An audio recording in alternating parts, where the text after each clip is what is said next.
Oi, pessoal, tudo bem? Professor Cláudio por aqui. Para quem ainda não me conhece, sou professor de matemática e sou bancário também. Fui aprovado em 3 concursos na área bancária: BRB, Banco do Brasil e Caixa Econômica Federal. Então, se você chegou nesse vídeo, é porque você deve estar interessado em aprender um pouco de matemática. E aí você pode perceber que eu estou compartilhando aqui com você um edital do concurso do IBGE, especificamente o edital de recenseador. Vamos lá? Deixa eu explicar para vocês o que está acontecendo aqui. Olha só, eu estou iniciando hoje aqui uma playlist que vai ser dedicada a esse concurso do recenseador, que vai realizar ali o censo demográfico em 2022. Como nós sabemos, o censo demográfico ele deveria ter sido realizado em 2020. Então, eu iniciei uma playlist aqui, na verdade, né, anteriormente a 2020, para ajudar os candidatos. Só que, né, por conta de dotação orçamentária e depois por conta da pandemia, o concurso específico aí do censo demográfico, ele foi adiado por várias vezes, na verdade. E aí, esse edital que eu estou compartilhando aqui com vocês é o edital que foi publicado em 2021, que é o edital número 2. Deixa eu até abrir aqui para a gente acompanhar juntos. Olha só, esse é o edital de recenseador. Lógico, quem ganhou esse certame aqui foi o Sebrasp, né? Que é o antigo CESP.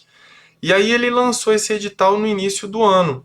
Só que por conta da pandemia e por conta de dotação orçamentária, o censo demográfico ele foi adiado mais uma vez. E nós estamos agora em setembro, né, de 2021. Então me parece que agora esse censo vai ocorrer em 2022 e o governo federal já tem dotação orçamentária para realizar esse censo, certo? Então, antes de entrar aqui no nosso curso, que eu tenho algumas novidades para vocês, eu vou apresentar um pouco aqui o edital. Esse edital lançado aqui pelo Sebrasp, ok? Então, o primeiro ponto que eu vou mostrar para vocês aqui é sobre as disposições preliminares. Ele fala aqui ó, que a seleção para a função vai compreender a realização de prova objetiva, que é essa que nós vamos fazer aqui, que nós vamos estudar, e também de treinamento. Então, não basta o candidato ser aprovado na prova objetiva. Ele também vai passar por um treinamento e ele tem que ser aprovado lá também. Ok? Aqui já fala, ó, ambos de caráter eliminatório e classificatório. Certo? Então vamos lá, para a gente não ser pego de surpresa, né? Então, o segundo ponto aqui é sobre a função de recenseador. Ele fala sobre o requisito de escolaridade. Ele fala que é ensino fundamental completo. Ok, então se você tem ensino fundamental completo, pelo menos ensino fundamental, você pode participar desse certame. E aqui ele fala um pouco sobre as atribuições. E eu achei interessante essa parte aqui, ó, que é coletar presencialmente e ou por telefone as informações do censo demográfico de 2021. No caso que não vai ser mais em 2021, vai ser em 2022. Em todos os domicílios do setor censitário que lhe foi atribuído no âmbito de sua área de trabalho. Então, os candidatos que vão realizar a prova, eles devem escolher o quê? O setor censitário, que está explicando aqui em cima, ó, que é uma unidade territorial de coleta. Então, ele vai escolher também uma área de trabalho, subárea, enfim, tudo isso aqui está concatenado, né? O setor censitário, a área de trabalho e a subárea. E aí ele vai trabalhar dentro daquela região que ele escolheu, lógico, para realizar esse censo demográfico e para colher essas informações, que serão feitas presencialmente ou por telefone. Então vamos lá, vamos dar sequência aqui. Ele fala depois sobre a remuneração, que a remuneração do recenseador ela será por produção.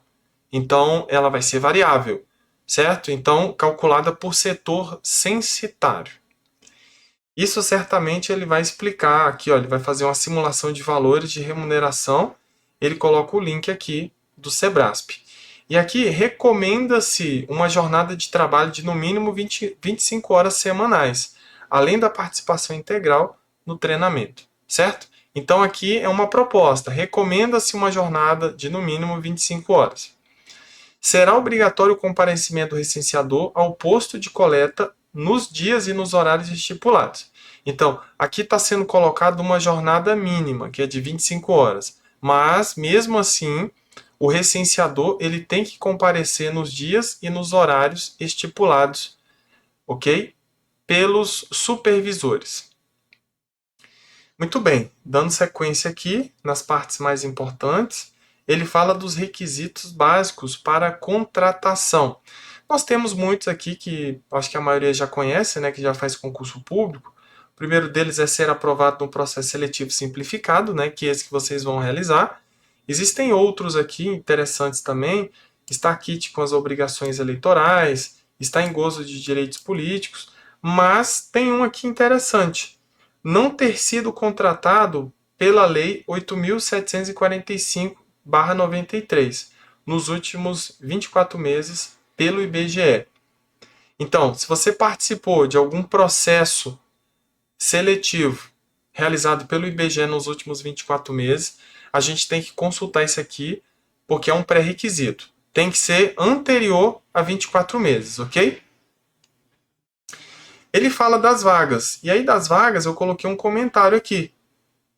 Ele fala que a quantidade de vagas está prevista no anexo 1 desse edital.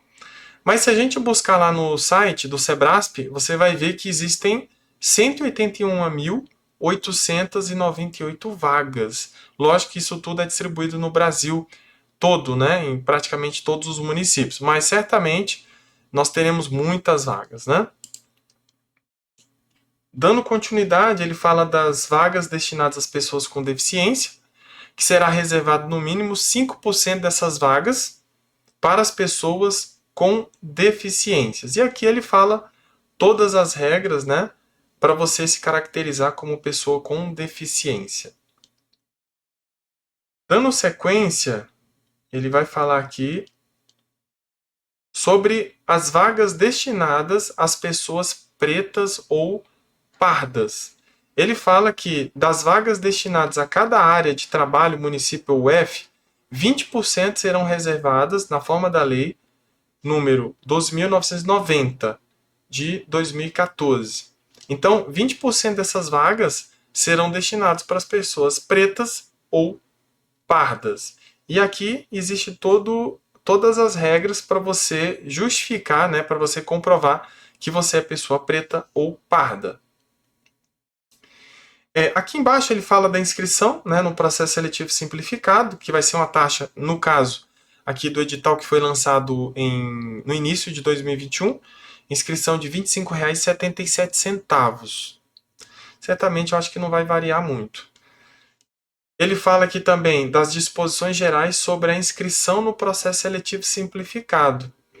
Olha só, antes de efetuar a inscrição, o candidato deverá conhecer o edital e certificar-se de que preenche todos os requisitos exigidos para a função. Então, esse é um objetivo aqui, né? Eu não estou lendo o edital por completo, mas estamos pegando alguns pontos interessantes para a gente entender o que o edital está pedindo. Então, sugiro que você, antes de você iniciar o curso aqui com a gente, você pega o edital, ou se tiver alguma dúvida, coloca um comentário aí no vídeo, que a gente pode tentar trabalhar junto, né? Essa parte do edital para tirar algumas dúvidas, ok? Mais embaixo ele fala sobre dos procedimentos para a solicitação de isenção. Haverá isenção total do valor da taxa de inscrição somente para os candidatos amparados pelo decreto número 6.135, pelo decreto 6.593 e pela lei 13.656. Vamos lá, aqui na próxima página ele fala um pouco sobre essas possibilidades. A primeira possibilidade são os candidatos que possuem aí o cadastro único, né, que é o CAD único, que ele até menciona aqui, ó, conforme decreto, esse que a gente acabou de mencionar, e esse outro também, federal, 6.593. A segunda possibilidade é no caso de doador de medula óssea, em entidades reconhecidas pelo Ministério da Saúde, certo? Então, esses dois decretos e essa lei que eu mencionei, eles estão englobados aqui nessas duas possibilidades, ok? Uma pelo CAD único, no caso de pessoas que vão ter que apresentar, né, uma declaração de que é membro de família de baixa renda, né? Que é uma declaração de hipossuficiência, ou então no caso de doador de medula óssea. Então, dando sequência, o que, que nós temos aqui? Coloquei mais embaixo. Ok, essa parte aqui é interessante. Isso, agora da prova objetiva. O que, que vai cair no teu concurso? Vamos lá, vamos ver agora. Olha só, vai cair língua portuguesa, vai cair matemática, vai cair ética no serviço público e vai cair conhecimentos técnicos. Aqui nós temos o número de questões de cada uma dessas disciplinas. A gente pode ver que matemática nós temos 10 questões. Veja que todas as disciplinas são de caráter eliminatório e classificatório. Isso nós vamos falar daqui a pouco, certo? Ele vai falar aqui também que a prova objetiva ela terá duração de 4 horas. Então, olha só, eu vou abrir aqui minha calculadora para a gente fazer um cálculo bem simples, tudo bem? Olha só, nós temos aqui quantas questões, né? Nós temos 25, 30, 40, nós temos 50 questões nesse concurso aqui. Então, olha só, uma conta simples que nós podemos fazer. A prova tem duração de 4 horas, né? Então, 4 vezes 60, né? Porque cada hora tem 60 minutos. Nós temos uma prova com duração de 240 minutos. Se a gente tirar 30 minutos para você preencher o teu gabarito, então vamos lá, vamos subtrair 30 minutos, nós vamos ficar com 210 minutos. Como nós temos 50 questões, se eu pegar esses 210 minutos e dividir por 50, nós vamos descobrir que nós temos 4,2 minutos para fazer cada questão.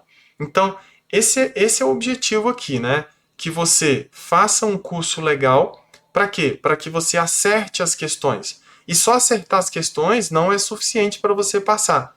Você tem que ter alta performance. O que significa isso? Você tem que acertar a questão e, ao mesmo tempo, você tem que fazer a questão num tempo rápido, né? Pela média de tempo que eu calculei aqui, então você vai ter 4,2 minutos para você fazer cada uma das questões, ok? Mas isso tudo a gente vai trabalhar lá no curso. Então é isso. Vamos lá, dando continuidade aqui, ó, ele fala que a prova objetiva valerá 50 pontos. Então, se nós temos 50 questões e a prova vale 50 pontos, então cada questão aí vale 1 ponto. Então, nós não temos um peso para determinada disciplina. Todas as disciplinas aqui terão, cada questão de cada disciplina terá o mesmo peso, certo? Outra coisa interessante, ó, que as questões da prova serão do tipo múltipla escolha. Ou seja, nós temos provas aqui, questões com 5 alternativas. Letra A, B, C, D e E. Sendo uma única resposta correta, lógico, né? De acordo com o comando da questão. Muito bem, isso é interessante. Saber que é uma prova de múltipla escolha. E aí nós vamos trabalhar muitas questões envolvendo múltipla escolha. Lógico, nós podemos trabalhar também com aquele tipo de questão de certo ou errado, e também nos exercícios de fixação nós vamos trabalhar com questões onde você vai ter que dar a resposta, né? É uma pergunta aberta, vamos dizer assim. Tudo bem? Mas isso tudo eu vou explicar mais na frente. Então, dando sequência, o que nós temos aqui? Ó, das medidas de proteção para evitar a transmissão do coronavírus. Lógico, né, pessoal?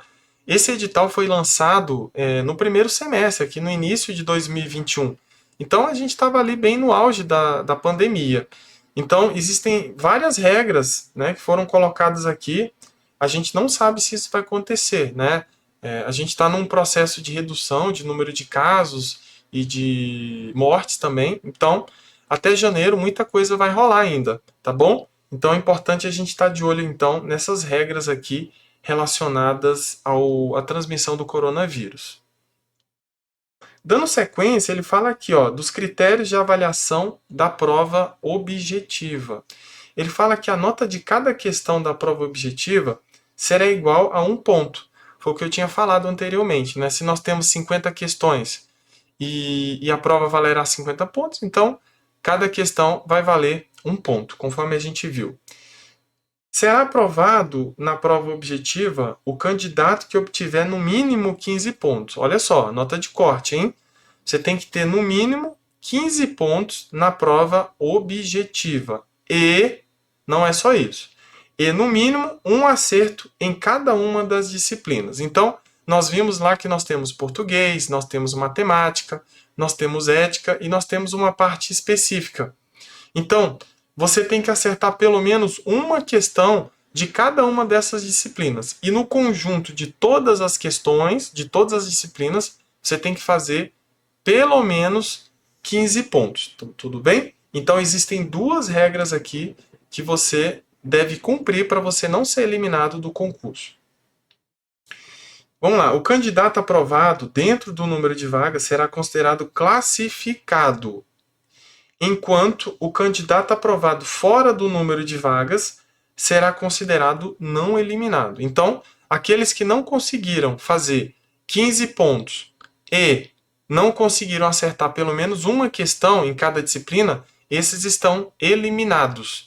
Agora, todos aqueles que conseguiram os pré-requisitos aqui, que é a nota de corte, você pode ser classificado, ou seja, dentro do número de vagas, ou então você pode ser considerado como não eliminado, ok? É como se fosse ali um banco de reservas, caso as pessoas classificadas não se apresentem para fazer o treinamento, por exemplo.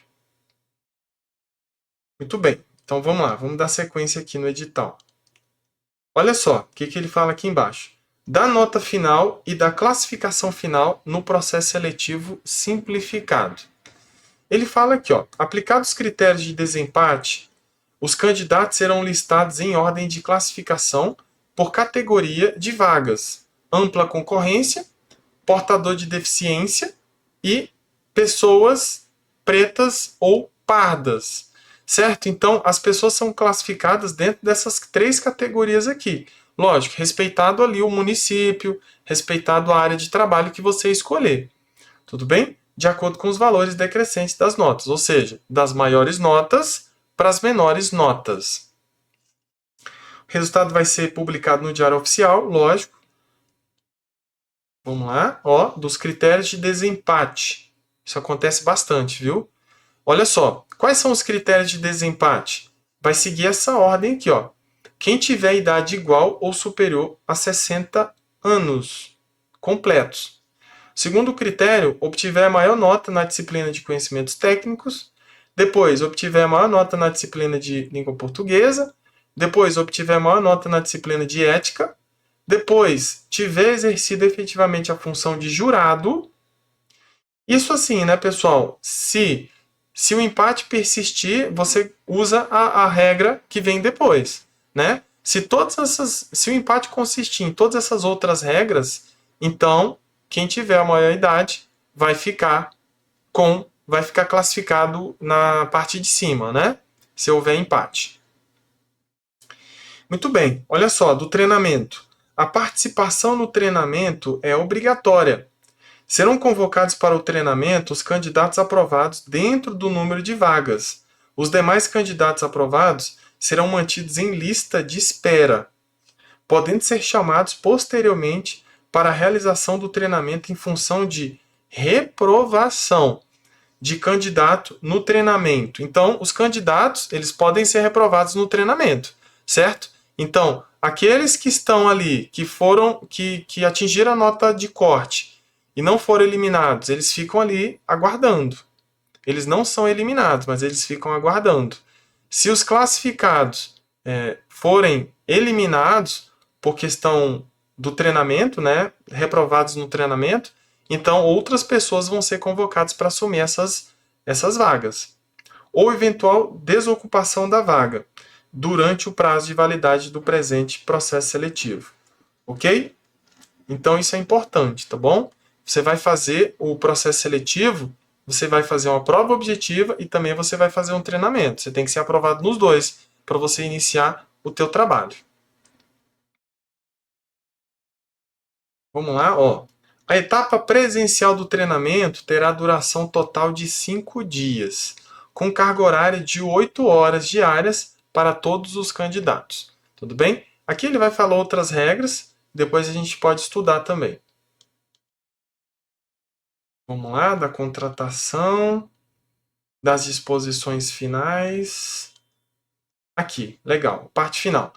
Dos objetivos de avaliação, habilidades e conhecimentos. Ele vai falar aqui, né, do conteúdo que vai cair na tua prova. Ele vai falar de língua portuguesa, que vai cair bastante coisa. Ele vai falar de ética no serviço público. Basicamente, esse material você vai encontrar no site do IBGE e também vai estar disponível ali no site do Sebrasp. Certamente é um livro, uma apostila que você vai poder estudar para você fazer essa tua prova. Nós temos a parte de matemática, que nós vamos ver agora, e nós temos os conhecimentos técnicos, que também tem uma apostila, que vai ser disponibilizada no site do Sebrasp. E também, me parece aqui, ó, o mesmo conteúdo da apostila está disponível no curso. Existe um curso também, que o IBGE está dando aqui, ó, um EAD, certo? Então é isso. Vamos falar um pouco de matemática agora? Eu marquei tudo aqui, mas para ficar mais interessante, eu coloquei aqui em outro PDF para a gente entender melhor como que nós vamos fazer esse nosso estudo. Tudo bem? Então, olha só, primeira coisa que nós temos aqui que eu marquei é números reais. E aí, logo depois do tópico 1, ele parte para o 1.1, que é operações e problemas, envolvendo o quê? Números reais. Olha só, pessoal, esse é o ponto principal aqui do nosso edital. Por quê? Porque tudo que vem depois, ó, porcentagens, problemas que envolvem cálculo de percentuais, função do primeiro grau, que vai envolver também equação do primeiro grau, representações algébricas, grandezas, resoluções de equações do segundo grau, enfim, tudo isso aqui está diretamente relacionado com números reais. E aí, para quem olha ali o edital, fala assim, números reais, e depois vem operações e problemas. Beleza, isso aqui é tranquilo. A questão é que dentro de números reais nós temos bastante coisa, certo? Isso aqui é a base para você fazer o teu concurso. Ou seja, a base para você fazer qualquer concurso ou qualquer vestibular em matemática. Tudo bem? Então, o que eu coloquei ali depois de números reais? Eu coloquei números naturais. Por que eu coloquei isso? Porque isso é o que nós vamos ver inicialmente lá no nosso curso. Porque dentro de números reais nós temos os números naturais, depois nós temos os números inteiros, nós temos os números racionais, nós temos os irracionais, aí a gente completa ali o conjunto e forma os números reais, certo? Então, a gente não pode atropelar simplesmente falando de números reais de forma aleatória. A ideia é que a gente possa ver detalhadamente tudo isso. Para quê? Para você formar uma base muito boa, porque você vai ter que saber multiplicar, dividir, somar e subtrair com todos esses números, com números naturais, com números inteiros, certo? Então, o que nós vamos ver aqui primeiro? Olha só, nós vamos ver números naturais e lá no nosso curso nós vamos ter sistema de numeração decimal. E depois, o que nós vamos ver? Nós vamos ver números naturais. Na sequência, nós vamos ver comparação de números naturais, adição, subtração, multiplicação, divisão e potenciação. Ok? E aí depois, quando nós terminarmos isso aqui, nós vamos para os números fracionários. Você tem que saber realizar todas essas operações aqui, ó, adição, subtração, multiplicação, divisão e potência, com números fracionários e depois com números decimais. E depois nós vamos entrar aqui em números irracionais, certo? Só que tudo isso eu vou deixar bem organizado. Nós vamos fazer exercícios de fixação. Eu vou dar uma aula para mostrar, né, cada tópico desse. Nós vamos depois fazer alguns exercícios de fixação e depois nós vamos fazer questões de concurso. Tudo que eu estou colocando aqui é o que vai cair no teu concurso, certo? E eu vou trazer questões que estão relacionadas com atividades que eu estou passando aqui. Tudo bem? Logo em seguida, nós vamos para os próximos tópicos. Depois que a gente pegar a base aqui dos números reais, que é tudo isso aqui, ó, nós vamos entrar em porcentagens, problemas envolvendo cálculos de percentuais, e aí a coisa vai andando na sua sequência natural, né? Resoluções de equação do segundo grau, unidades de medida, comprimento, volume, capacidade, tempo, massa, temperatura e área. Veja que tudo isso aqui, para você fazer, você tem que ter uma base muito boa de números reais. E para a gente dar conta de fazer tudo isso, eu preciso do envolvimento de vocês. Eu preciso que vocês façam as atividades, eu preciso que vocês façam os simulados que eu vou colocar lá, tudo bem? Porque a gente não vai ter muito tempo. Na verdade, nós estamos em setembro de 2021 e esse nosso concurso, pelo que eu andei escutando aí nas reportagens, ele vai ser realizado lá em janeiro e fevereiro de 2022. E aí o censo, a aplicação do censo em 2022 vai ocorrer no segundo semestre. Tudo bem? Então, o primeiro semestre de 2022, ele vai servir para selecionar os candidatos, para fazer o treinamento e para organizar toda essa parte burocrática. Certo? Então é isso, pessoal. Eu espero vocês no próximo vídeo e boa sorte. Eu vou falar como que vocês vão ter acesso ao curso no próximo vídeo. Eu vou deixar o link. E só para adiantar, o nosso curso ele vai ser todo respaldado ali no Google Sala de Aula. É um curso gratuito, certo? Você vai ter acesso, vai cadastrar o teu e-mail lá, né? Até porque para você ter acesso ao curso você tem que entrar, né, com o seu e-mail, tá bom? E é isso aí. Espero você no próximo vídeo. Tchau, tchau.